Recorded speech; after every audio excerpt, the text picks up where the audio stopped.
Shalom, selamat malam teman-teman dan rekan-rekan sekalian. Pada malam hari ini saya Evangelis Hengki Kurniawan kembali menyapa setiap kita yang sebentar kita akan merenungkan kebenaran firman Tuhan. Kita mau belajar firman Tuhan pada malam hari ini sebelum kita melanjutkan tema kita mengenai peristiwa kejadian 1-2 gitu ya di awal-awal penciptaan. Saya akan berdoa terlebih dahulu buat setiap kita. Bapa dalam surga, terima kasih buat waktu yang Tuhan sediakan bagi kami untuk kami boleh oleh kuasa Roh Kudus-Mu diberikan kerinduan untuk boleh mendengarkan kebenaran firman Tuhan, untuk boleh datang kepada Allah yang hidup, yaitu kepada Yesus Kristus, Juru Selamat kami, agar kami boleh semakin hari dipenuhi dengan kuasa-Mu untuk mengerti dan mengenal Engkau ya Bapa. Aku berdoa Tuhan melalui kebenaran firman Tuhan yang boleh kami dengar pada malam hari ini, kira Engkau mengurapi setiap hati dan setiap ucap bibir hamba-Mu ini Tuhan, sehingga dipenuhi dengan kuasa Roh Kudus-Mu. Berkata-katalah atas setiap hati dan pikiran kami. Penuhi kami dengan penuhi jiwa kami dengan kuasa daripada firman Tuhan, sehingga kami boleh dikuatkan iman kami yang lemah, sehingga kami boleh semakin mengenal Kristus di dalam kebenaran-Mu, di dalam firman-Mu ya Bapa. Pimpin waktu ke depan, berkati untuk jam-jam ke depan, dan juga untuk setiap segala sesuatu secara teknis, kiranya Tuhan juga menyertai, memberkati. Tebungus dan dalam Kudus Tuhan, setiap jiwa-jiwa yang ada di rumah saja. Di dalam nama Kudus, hamba berdoa dan mengucap syukur. Amin. Baik, saya akan membacakan kebenaran firman Tuhan yang saya akan kutip-kutip, karena pada malam hari ini saya akan mencoba memberikan satu fungsi daripada manusia ketika Tuhan menciptakan manusia, lalu Tuhan juga meletakkan fungsi daripada manusia.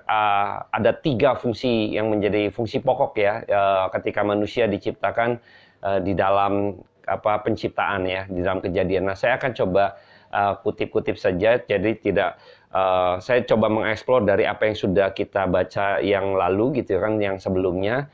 Nah, saya akan coba kutip-kutip untuk kita review kembali, sehingga ada 3 fungsi pokok yang Tuhan berikan, mandat yang Tuhan berikan kepada manusia ketika manusia diciptakan. Oke. Yang pertama saya akan kutip di dalam Kejadian 1 ayatnya yang ke-26 gitu ya. Ayatnya ke-26.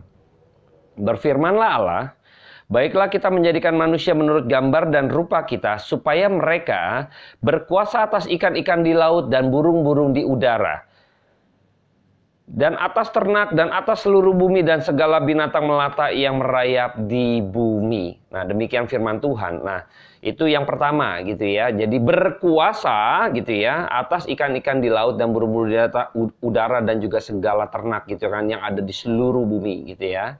Lalu yang kedua saya akan kutip, bacakan di dalam Kejadian 2. Kejadian 2 ayat yang ke-15 saya akan bacakan buat setiap kita. Tuhan Allah mengambil manusia itu dan menempatkannya dalam Taman Eden untuk mengusahakan dan memelihara taman itu ya. Jadi yang kedua, Tuhan Allah mengambil manusia itu lalu meletakkan di tengah Taman Eden untuk supaya mengusahakan dan memelihara Taman Eden gitu ya. Jadi untuk memanage gitu ya, taman yang sudah Tuhan ciptakan sekarang harus dimanage oleh Adam ya. Pada waktu itu Hawa belum diciptakan, jadi Adam gitu ya. Lalu saya akan kutip lagi yang ketiga gitu ya. Yang ketiga Kejadian 2, masih di Kejadian 2, ayatnya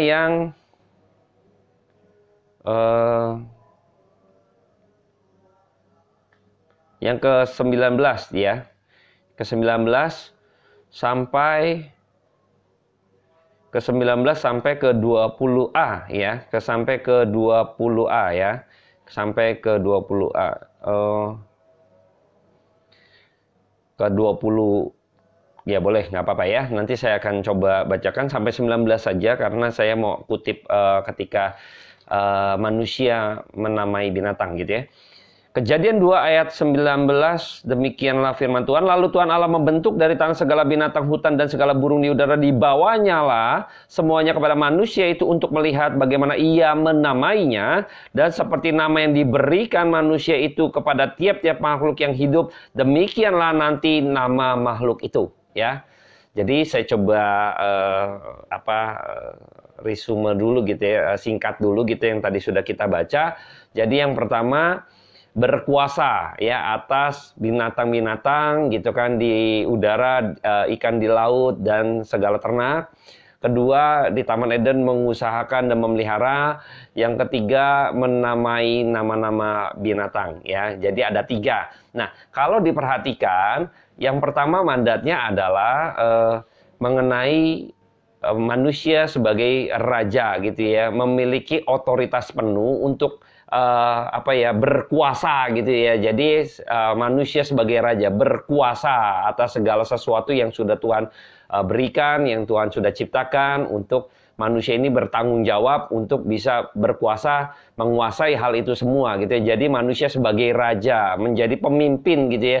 Jadi manusia sebagai orang yang mengatur semuanya, memimpin semuanya, ada di bawah dia memiliki kewenangan gitu ya. Manusia sebagai raja, mengenai fungsi untuk sebagai raja gitu ya.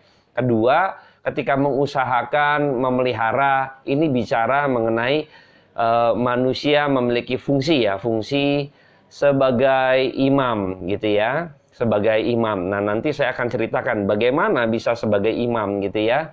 Dan yang ketiga, ketika menamai binatang, jadi memiliki fungsi sebagai nabi. Nah, 3 hal ini nanti akan saya jelaskan coba satu persatu gitu ya. Nah, ini 3 fungsi pokok ini kalau kita di perjanjian baru, kalau kita ingat-ingat gitu ya, waktu Tuhan Yesus lahir ke dalam dunia, di situ ada orang Majus memberikan 3 hadiah, yaitu emas, mur, dan kemenyan ya. Emas melambangkan Kristus sebagai raja ya. Jadi Kristus sebagai raja karena waktu setiap rakyat gitu kan, orang-orang gitu kan harus memberikan upeti kepada raja, persembahannya yaitu emas. Maka pada waktu orang Majus memberikan emas, penggambaran Kristus sebagai raja ya.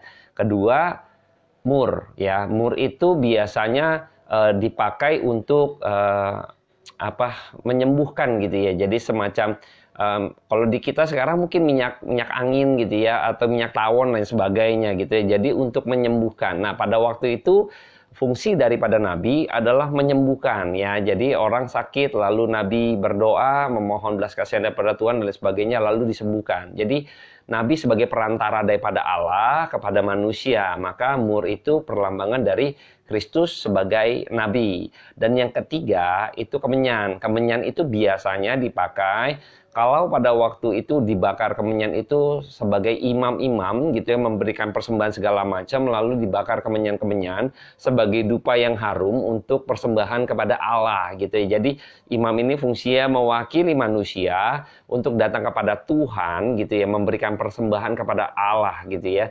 Nah, ini jadi Kristus sebagai raja, Kristus sebagai imam, dan Kristus sebagai nabi. Nah, 3 hal ini, 3 poin ini berkaitan dengan yang waktu penciptaan ya. Manusia waktu sebelum jatuh dalam dosa memiliki 3 fungsi pokok ini, yaitu sebagai raja. Nah, saya akan ceritakan dulu sebagai raja. Jadi manusia pertama yaitu Adam memiliki fungsi menjadi seorang raja, yaitu dia memiliki kewenangan, dia memiliki satu kekuasaan gitu ya, untuk menjadi seorang pemimpin. Makanya Adam gitu ya, laki-laki, seorang laki-laki, posisinya secara ordo dia adalah orang yang sebagai seorang pemimpin ada di atas. Kalau kita bicara suami istri, maka ordo, secara ordo itu laki-laki atau suami itu sebagai kepala ya, sebagai kepala, sebagai pemimpin. Orang yang memiliki tanggung jawab gitu yang lebih besar, karena dia yang memiliki kuasa yang lebih besar juga, maka dia juga harus bertanggung jawab terhadap segala sesuatunya, karena dia seorang pemimpin, dia seorang raja gitu ya.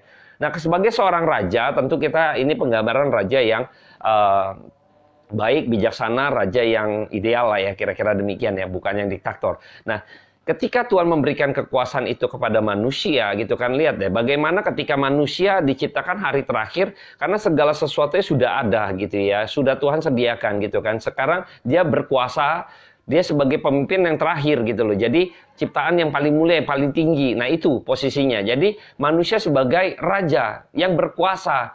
Terlebih lagi karena ada peta teladan Allah di dalam diri makhluk yang terakhir diciptakan, itu manusia gitu kan.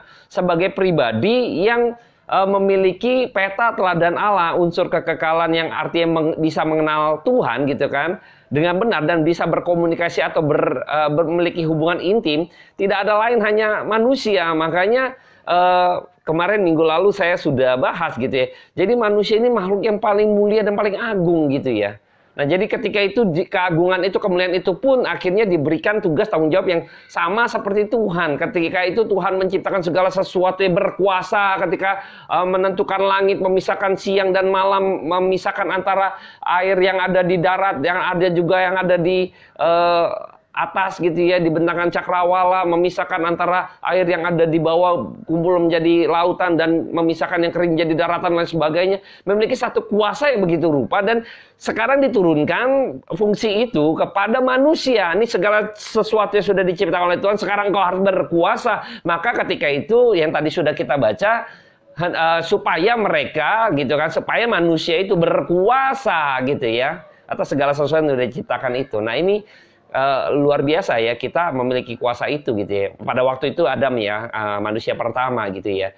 Dan yang kedua, ketika kita tahu bahwa meletakkan manusia itu, Adam diletakkan di tengah-tengah Taman Eden menjadi manajer gitu ya, menjadi pengelola kira-kira gitu, mengatur, memanage. Nah ini kaitannya fungsinya sebagai dia sebagai imam ya, sebagai imam. Jadi kalau imam itu representatif ya. Yang pertama yang tadi raja, manusia representatif daripada Allah yang berkuasa gitu ya. Nah jadi manusia memiliki fungsi juga sebagai raja yang berkuasa karena dia representatif daripada Allah ya, wakil daripada Tuhan ya, representatif daripada Allah, yaitu Allah berkuasa lagi waktu menciptakan segala sesuatunya, dan sekarang sudah diciptakan lalu diserahkan kepada manusia supaya juga berkuasa karena dia representatif daripada Allah. Maka manusia sebagai raja ya, karena representatif daripada Allah. Dan yang kedua juga manusia sekarang sebagai imam ya, sebagai imam. Imam itu adalah representatif manusia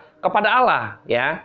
Jadi buat manusia imam itu berfungsi sebagai, kalau kita tahu waktu dalam bangsa Israel gitu ya, pada waktu umat pilihan, umat percaya ingin mempersembahkan korban, lalu mereka nggak sembarangan masuk ke ruang Maha Kudus gitu kan, ke dalam kemah suci gitu kan, kemah Tuhan. Jadi hanya orang-orang tertentu yang pada waktu itu yang mengemban jabatan sebagai imam gitu ya, yang boleh masuk gitu ya, nggak sembarangan juga gitu ya. Jadi yang memiliki jabatan imam baru boleh masuk, yang tidak nggak bisa, karena nggak bisa sembarangan. Imam pun dia harus mempersembahkan persembahan untuk pengampunan dosanya sendiri dulu sebelum dia membawa masuk persembahan jemaat kepada Tuhan ya. Jadi dia juga harus menyucikan dirinya dulu sendiri, lalu dia baru bisa membawa persembahan jemaat gitu ya, bawa masuk ke dalam kemah Tuhan atau mesbah Tuhan untuk memberikan korban itu gitu, nggak sembarangan. Maka dianya sendiri, imam itu mewakili manusia.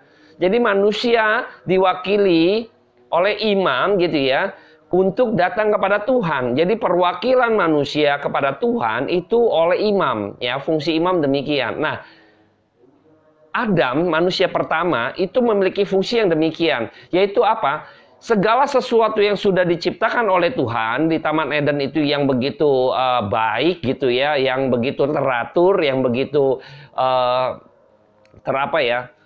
benar-benar detail gitu kan, sempurna gitu ya. Lalu sekarang segala sesuatunya itu harus dia bawa untuk kembali kepada Tuhan, Sang Pencipta. Makanya harus di-manage, harus diatur, harus dipelihara. Kita sebagai pekerja, jadi seperti kita nih pengelolanya gitu. Lalu kita harus kembalikan kepada sang pemilik itu. Kita pengelolanya saja, hanya diberikan kepercayaan gitu kan. Lalu kita rawat, kita pelihara begitu rupa. Lalu kita kembalikan kepada sang pemilik, yaitu Tuhan. Nah, manusia pertama Adam yaitu memiliki fungsi sebagai seorang imam. Dia mewakili manusia karena dia manusia satu-satunya pada waktu itu. Dia mewakili manusia untuk bisa benar-benar mengelola segala sesuatu yang sudah dipercayakan kepada diri manusia yang pada waktu itu hanya diwakilkan oleh Adam. Lalu dia segala sesuatunya dia tahu itu punya Tuhan, lalu dia kelola begitu rupa, memelihara lalu membuat itu menjadi lebih baik gitu kan. Lalu dia bawa hal yang baik tadi kepada Tuhan. Misalnya ada tumbuh-tumbuhan yang lagi itu belum berbuah gitu kan, lalu bercocok tanam dan sebagainya, akhirnya buah itu bertumbuh berbuah, buah itu banyak sekali berkelimpahan, lalu dikelola dengan baik, akhirnya diberi makan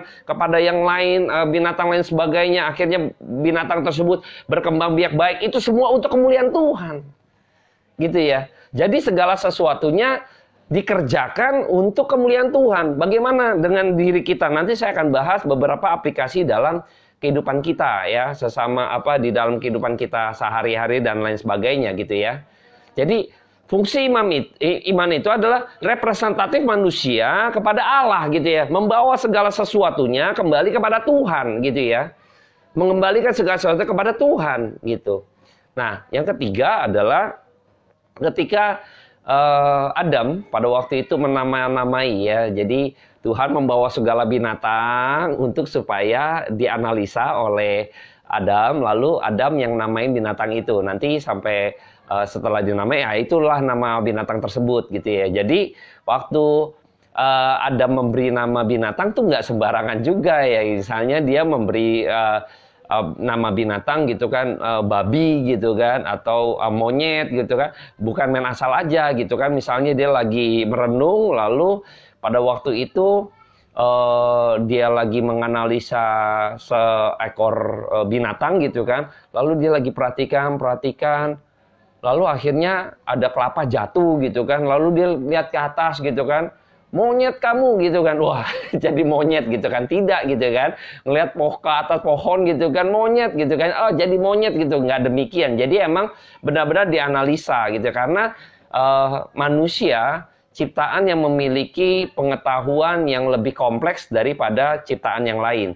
Manusia memiliki peta teladan Allah, ingat ya, memiliki analisa pemikiran yang mendalam daripada ciptaan yang lain. Makanya karena ada peta teladan Allah, maka manusia memungkinkan manusia untuk bisa benar-benar memberikan nama itu gitu kan, nggak sembarangan.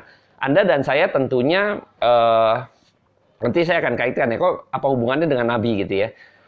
Ketika Anda dan saya memberi nama kepada anak kita misalnya, kan juga memiliki satu pemikiran dan satu tujuan atau satu kerinduan kita, keinginan kita, anak itu akan menjadi seperti apa, kira-kira demikian ya. Misalnya ketika menamakan anaknya misalnya Cemerlang gitu kan. Nah, dia rindu gitu kan bahwa anaknya itu nanti ketika nanti dewasa kelak gitu kan, dia akan menjadi orang yang berguna bagi bangsa gitu kan, dan kehidupannya akan cemerlang, masa depannya akan baik, lain sebagainya, misalnya seperti itu gitu ya. Jadi memberi nama gitu kan, karena di dalamnya memuat satu kerinduan, keinginan, lain sebagainya, atau satu sesuatu yang belum tercapai atau sesuatu yang akan datang gitu ya. Nah, memberi nama memiliki makna sama seperti nabi ya, bernubuat ya. Nabi itu bernubuat. Jadi nabi itu perwakilan Allah kepada manusia ya.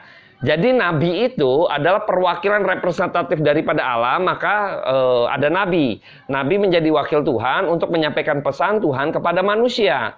Maka ketika Tuhan ingin menyampaikan sesuatu kepada jemaatnya, maka dia memakai nabi. Nabi itu menyampaikan pesan. Misalnya Tuhan berfirman kepada Musa gitu kan, untuk mengeluarkan bangsa Israel keluar daripada Mesir gitu kan. Lalu Musa berbicara kepada bangsa Israel gitu kan, apa yang difirmankan Tuhan kepada dia untuk dia sampaikan. Jadi dia menjadi perantara ya. Nah, waktu nabi itu sifatnya nubuatan ya. Nah, waktu manusia menamai binatang itu juga memiliki tanda petik sifat nubuatan gitu loh. Ya, jadi namain binatang tertentu, misalnya menamai kuda, anjing laut gitu ya, raja wali gitu, menamai sesuatu kupu-kupu lain sebagainya. Itu sama seperti Allah ketika menciptakan, Allah berfirman, maka segala sesuatu jadi sesuai dengan perkataan Allah atau firman Allah. Berfirmanlah Allah maka jadi, berfirmanlah Allah maka jadi, berfirmanlah maka Allah, berfirmanlah maka jadi. Begitu manusia juga berkata-kata, berucap. Jadi seperti gitu ya, jadi seperti berfirman, tapi bukan berfirman, maksudnya dia berucap, jadi memiliki fungsi mewakili Allah sebagai nabi yang menyampaikan pesan daripada Allah kepada manusia, gitu ya. Lalu ketika Adam manusia itu menyampaikan menamai binatang, nah itu penggambaran daripada nabi yang bernubuat, ya. Jadi punya 3 fungsi pokok. Raja, imam, nabi gitu ya.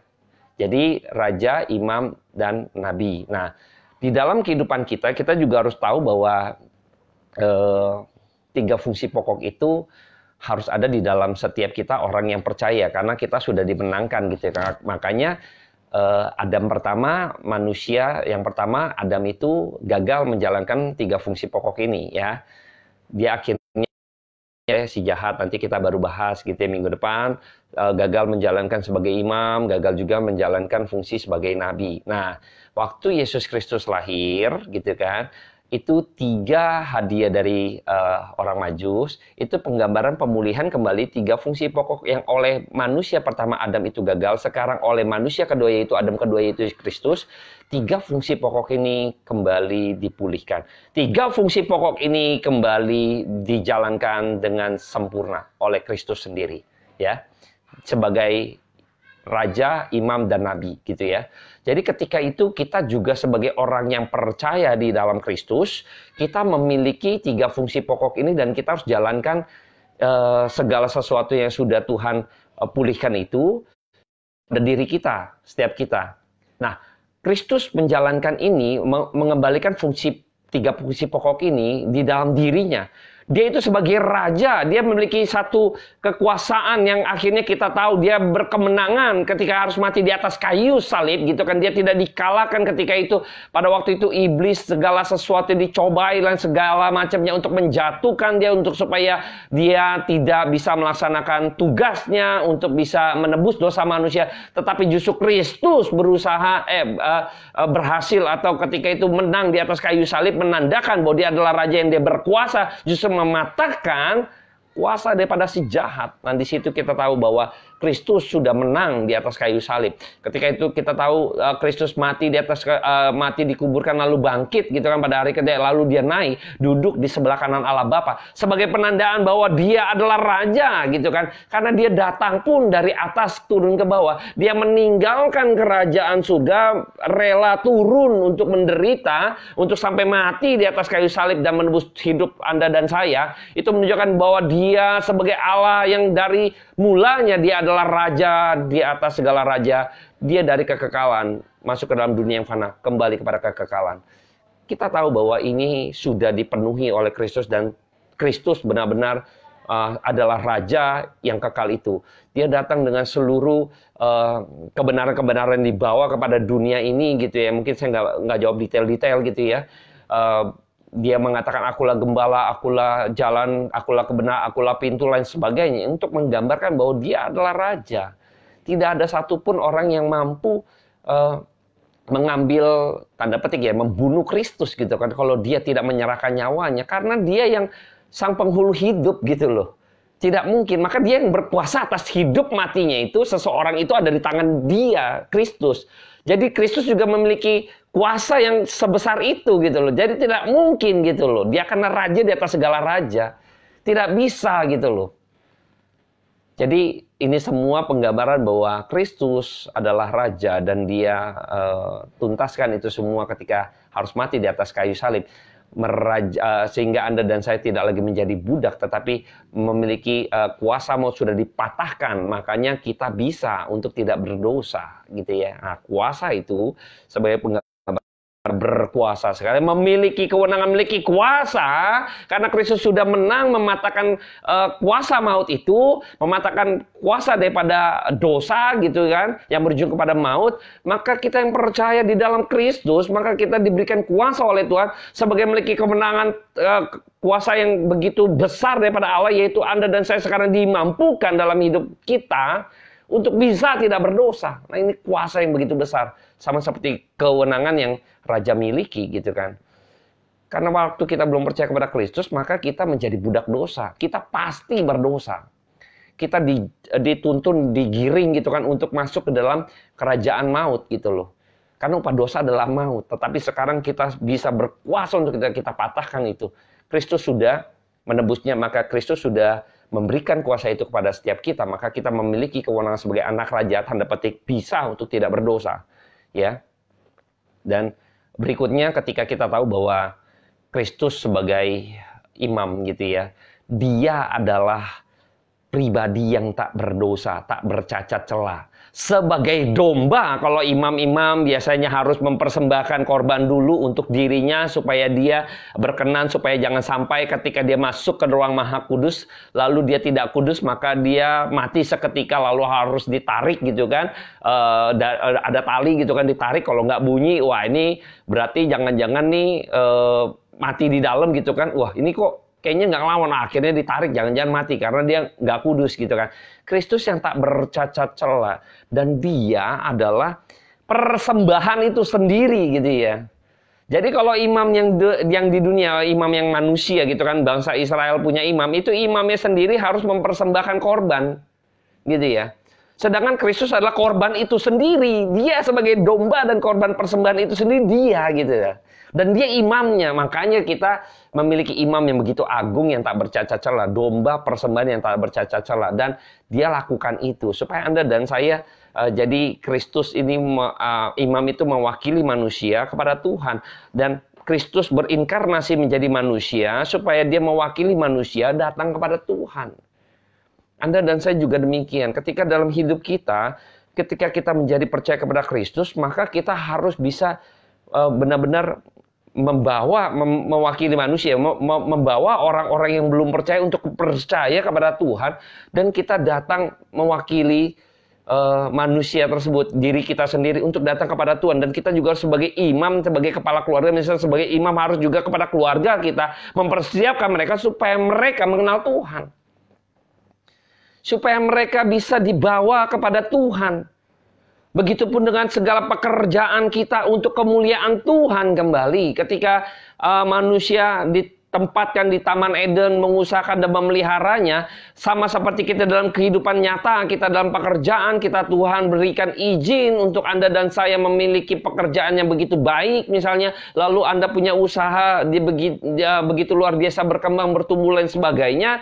Lalu kalau Anda dan saya tidak mengembalikan fungsi sebagai imam, yaitu membawa segala sesuatu yang sudah Anda kerjakan itu semua datang daripada Tuhan, lalu kita bawa ini kepada Tuhan, maka kita gagal menjalankan fungsi sebagai imam dalam pekerjaan profesional kita. Apapun bentuknya, kepintaran Anda dan saya, mungkin talenta yang diberikan dari Tuhan kepada kita, kalau kita akhirnya tidak mengusahakan, lalu kita mengusahakan tetapi tidak untuk Tuhan, kembali hanya untuk saya gitu kan, hati-hati, Tuhan akan ambil. Kita tahu perumpamaan mengenai talenta gitu ya, mengenai ada yang dikasih besar gitu ya, 5 misalnya, ada yang dikasih 1 gitu kan. Yang 5 juga diberikan tanggung jawab lebih, dan dia akan diminta juga dituntut banyak. Justru yang dikasih 1 malah dia umpetin dan sebagainya dengan alasan karena dia malas gitu ya. Dia nggak mau buat Tuhan, dia mau buat diri sendiri gitu kan. Tapi buat Tuhan nggak mau gitu loh, buat Tuhannya nggak mau. Nah ketika Anda dan saya, ketika dalam pekerjaan kita, profesional kita gitu kan, Anda tidak mengembalikan semua itu kepada Tuhan, Tuhan bisa ambil. Tuhan bisa ambil. Makanya kadang kita gagal mendefinisikan fungsi imam dalam hidup kita gitu. Makanya kita pikir ya hidup pokoknya jalanin aja lah, yang sebagainya, tidak ada gambaran mengenai kebenaran firman Tuhan. Dasar iman kita nggak kuat, makanya kita nggak tahu, bahkan kita terseret di dalam kekayaan kita, misalnya pekerjaan kita yang berhasil gitu kan, bahkan akhirnya menyimpang daripada Tuhan. Kita pikir kita memberi buat Tuhan, kita pikir kita sudah bekerja maksimal buat Tuhan, padahal untuk diri gitu ya. Dan saya berharap pengertian-pengertian yang mendalam ini supaya kita sadari bahwa kita harus memiliki Tuhan sudah memulihkan kembali fungsi imam dalam dirinya Kristus gitu kan, yang tak bercacat celah menjadi teladan. Biarlah kita juga menjalankan kehidupan kita yang sudah ditebus, maka apapun yang kita kerjakan kita harus bawa itu pada kemuliaan Tuhan. Misalnya saudara-saudara kita yang belum percaya pun kita harus benar-benar menjadi imam atas mereka, keluarga kita gitu kan, untuk kita benar-benar membawa mereka kepada Tuhan gitu ya. Jadi segala sesuatu yang kita miliki, entah kepintaran atau apapun gitu kan, nggak bicara misalnya penginjilan dulu gitu kan, apapun Anda dan saya miliki yang Tuhan masih percayakan, kita kelola dengan baik, kita kembalikan untuk kemuliaan Tuhan, untuk pekerjaan Tuhan atau apapun, kita kembalikan untuk kemuliaan Tuhan. Itulah fungsi sebagai imam gitu ya. Yang terakhir fungsi sebagai nabi gitu ya. Jadi nabi mewakili Tuhan kepada manusia. Nah, ini bicara penginjilan nanti ya. Jadi ketika Anda dan saya memiliki satu dalam keluarga kecil lah gitu ya, kita benar-benar sebagai nabi ya, itu bukan kita menyampaikan kebenaran firman Tuhan, menyampaikan apa yang tertulis di dalam Alkitab gitu kan, menyampaikan mengenai Kristus. Kalau kita secara profesional, pekerja-pekerja kaum awam dan sebagainya, kita bagaimana menyaksikan cinta kasih Kristus di dalam kehidupan orang-orang yang ada di sekeliling kita gitu kan, di kehidupan kita gitu kan. Lalu kita coba memberitakan Injil gitu kan lewat kesaksian diri kita yang kita saksikan. Ini bukan kesaksian yang ecek-ecek gitu kan, kesaksian yang berbau jasmani lahiriah ya tidak ya, tapi yang mendalam yaitu bagaimana kita memperkenalkan Kristus, yaitu bersaksi. Minggu-minggu lalu di dalam recovery gitu kan, saya sudah bahas di konten di YouTube saya, bisa lihat bagaimana khotbah Petrus menjadi saksi gitu ya. Nanti di situ teman-teman bisa kulik lagi gitu ya. Dan pada kesempatan ini saya mau menekankan bahwa fungsi sebagai nabi Kristus adalah nabi itu, yaitu dia yang diutus daripada Allah. Dia datang, dia berani dia mencoba mengklarifikasikan lewat segala tanda yang dia kerjakan, segala mukjizat yang pada waktu itu dan sampai selama-lamanya tidak ada yang pernah bisa mengikuti apa yang Tuhan kerjakan gitu kan. Seperti gitu ya. Pada waktu itu orang buta sejak lahir, matanya dicelikan, tidak ada di zamannya. Sampai hari ini tidak ada gitu ya, yang buta sejak lahir terus sembuh gitu ya, dijamah oleh Tuhan. Berapa kali misalnya kita tahu bahwa orang-orang yang mati Tuhan bangkitkan, ya kan? Kita bisa tahu hal-hal besar yang sudah Tuhan kerjakan gitu ya, untuk menunjukkan, untuk menyatakan bahwa Dia adalah yang diutus daripada Bapa. Tidak ada satu orang pun dapat datang kepada Bapa tidak melalui aku. Ini penggambaran nih. Maka dia bilang, akulah pintu, akulah roti, akulah gembala, lain sebagainya. Nah ini banyak hal, nanti teman-teman bisa lihat juga di YouTube channel saya mengenai akulah roti gitu kan. Ada sekitar 5 sesi gitu ya dibahas gitu ya, biar dapat gambaran lebih dalam lagi. Dan saya nggak akan bahas di konten ini. Jadi saya pikir bahwa ketika Kristus sudah melaksanakan, memulihkan 3 fungsi tadi gitu ya, harusnya Anda dan saya yang menjadi orang percaya, kita sekarang sudah dipulihkan dan kita dimampukan oleh Tuhan untuk bisa menjalankan 3 fungsi ini kembali, yaitu sebagai raja, sebagai imam, dan sebagai nabi, untuk kita bisa menyampaikan kebenaran firman Tuhan, untuk kita bisa bersaksi bagaimana kasih Kristus begitu ajaib mengubah hidup saya, mengubah diri saya yang dulunya sebagai berdosa, yang dulunya mungkin perokok, alkoholik dan lain sebagainya, penjudi, sekarang sudah lepas dari segala sesuatu yang mengikat saya. Sekarang saya dibebaskan menjadi orang akhirnya bisa hidup lebih baik, bisa tidak merokok, bisa tidak beralkohol, bisa tidak berjudi dan lain sebagainya. Ini semua rantaian imam, nabi, dan raja, imam, dan nabi, itu semua sudah including gitu di dalam diri manusia kita yang sudah percaya. Kita memiliki fungsi itu gitu ya, fungsi ya, bukan jabatan, karena jabatan nabi sudah tidak ada lagi gitu kan semenjak perjanjian lama gitu kan. Lalu jabatan rasul juga di dalam perjanjian baru saja, tetapi fungsinya masih ada sampai hari ini. Maka hamba Tuhan pendeta menjalankan fungsi, bukan jabatan nabi gitu ya, tapi fungsi sebagai nabi, yaitu menyampaikan firman Allah kepada jemaat Tuhan. Ya, jadi saya berharap kita semua menyadari bahwa di dalam kehidupan kita memiliki fungsi itu. Raja misalnya, kita berkuasa atas setiap kehidupan kita sehingga kita tidak boleh terkontaminasi oleh dunia. Justru jangan sampai dunia mempengaruhi kita lalu kita putuskan karena kita adalah memiliki kewenangan sebagai raja gitu kan, bisa untuk tidak gitu kan kepada hal-hal yang buruk gitu ya. Kita berkuasa atas kehidupan kita sekarang karena Tuhan yang berikan kuasa itu, kewenangan itu, bahkan kita bisa untuk tidak berdosa gitu ya. Jadi dalam kehidupan apapun kita mengendalikan diri kita, kehidupan kita untuk seturut kembali lagi kepada kemuliaan Tuhan. Diberikan sebagai fungsi imam itu dijalankan lagi, hidup saya yang saya kuasai ini, yang saya pelihara, saya kembalikan kepada Tuhan. Dan saya mau muliakan nama Tuhan dan kita mau terus di dalam kehidupan kita, akhirnya kita menyampaikan kesaksian-kesaksian untuk orang lihat dan mereka bisa datang kepada Tuhan. Nah, ini hal-hal yang menarik. Jadi di dalam 3 pokok fungsi pokok ini semuanya berkaitan begitu rupa ya, saling bersinergi satu dengan yang lainnya gitu loh. Jadi saya berharap kita memahami dengan benar. Mungkin pada malam hari ini nggak tuntas juga untuk bisa memahami mendalam mengenai hal ini. Tetapi paling tidak Anda dan saya sekarang memiliki gambaran yang baru gitu kan. Saya berharap memiliki satu pandangan dari kaum awam gitu, bisa melihat hal ini gitu kan. Lalu akhirnya Anda dan saya renungkan. Yuk kita mari pikirkan kembali. Tuhan sudah memulihkan 3 fungsi pokok itu di dalam Kristus gitu ya. Dan Anda dan saya yang sudah percaya di dalam Kristus, kita sudah diberikan kewenangan, diberikan kuasa dari Roh Kudus untuk kembali bisa menjalankan fungsi ini yang semula sudah di kejadian pada waktu mulanya sudah diberikan kepada Adam, namun Adam gagal. Mungkin minggu depan kita akan bahas bagaimana tapi belum masuk ke kejadian 3 ya, dan bagaimana nanti hal-hal lain yang menarik di dalam kejadian 1 dan 2 akan coba minggu depan kita lanjutkan kembali. Baik, saya sudahi pada malam hari ini. Saya akan berdoa buat setiap kita. Bapa dalam surga, terima kasih buat kebenaran firman Tuhan yang boleh kami dengar pada malam hari ini. Hamba-Mu terbatas dalam setiap perkataan, dalam setiap pembicaraan. Mohon Roh Kudus berkuasa atas setiap hati dan pikiran kami, agar kami semua diberkati oleh perkataan yang hidup itu turun atas setiap kami.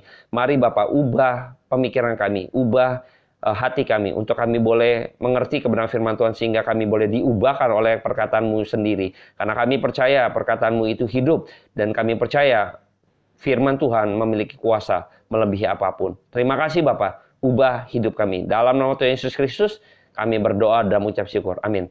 Terima kasih teman-teman yang sudah berbagian dan juga sudah ikut di dalam renungan pada malam hari ini. Kiranya Tuhan Yesus memberkati.